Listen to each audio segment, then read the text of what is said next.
Here I will pay by cash 1700 plus 44 to the customer on, let's say, 8th September.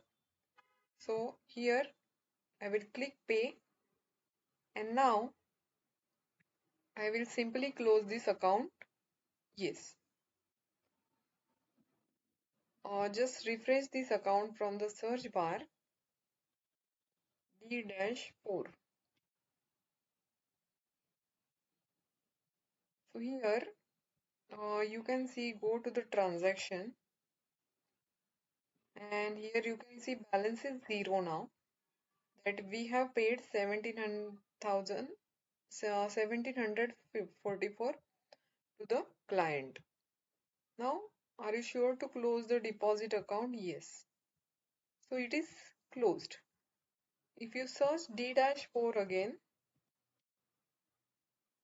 you can see this is closed and deposit maintained correctly. So this type you can manage your business very easy way, and you can save your time and efforts and increase your business fastly. So thank you friends for watching this video. Don't forget to like channel our YouTube. Have a great day.